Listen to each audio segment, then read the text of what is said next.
$28 in that. Well, Johnny Depp blowing tens of thousands of dollars every month to Elton John's addiction to flowers. It's not just the rich and famous spending up a storm. Experts estimate that up to 1 in 12 Australian shoppers are so-called shopaholics. Clinical psychologist Dr. Janet Hall joins us now with tips to help curb the temptation to spend. Dr. Janet, good morning to you. Ever since the invention of online shopping, I would predict that this has probably got a lot worse. Is compulsive spending actually a psychological disorder?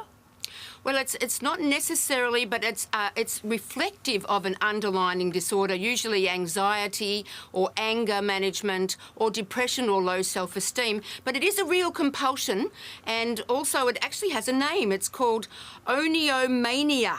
Maybe it should be called Don't Onio So Much Mania. For some people, though, there is no laughing matter here. It's a real condition and it needs treatment. Absolutely. Some people are so out of control that they have, they're hiding things. They've got 3 kinds of different credit cards.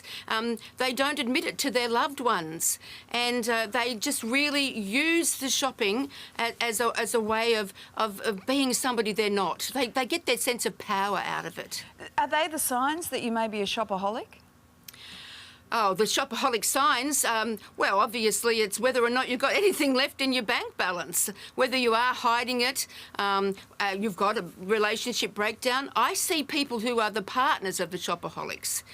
They are definitely compensating for their anxieties and depressions, and when they try to stop, they can't. How can you tell the difference between someone who just wants to go and really just enjoy shopping and buying new things to someone who's got a condition? Well, it's the consequences afterwards that shows the problem. You know, serious consequences are when you are in so much debt that you can't even pay your bills, and that people are basically telling you that you need some real support and real counselling for it. OK, so for anyone watching who feels that we're talking about them, how do they begin kicking the habit? Well, first of all, they've got to own up to it. What are the triggers? What is it that pushes you to want to go shop?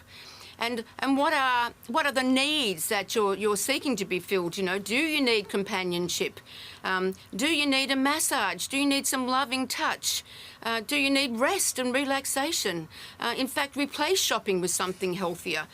Meditation or exercise are the 2 best things. Yeah. And get that support. Financially, you need somebody who knows what to do and how to minimise your debts. And you need to have somebody who loves and cares for you, but who will make you be accountable. The hard thing is, I mean, even from a young age, from a very young age, you know, to go shopping and to buy something, it's the first thing that comes out of a toddler's head. You know, I want that, I want that, I want that, and that's hard to shake. Exactly. And you know, we do live in a consumer society, and online shopping now for the people who've got a credit card is 24/7. Nobody will ever necessarily know that you've done that you've blown all that money, and you have that real sense of momentarily, you know, I am the powerful one. I have chosen this, and I'll have as many of them as I want.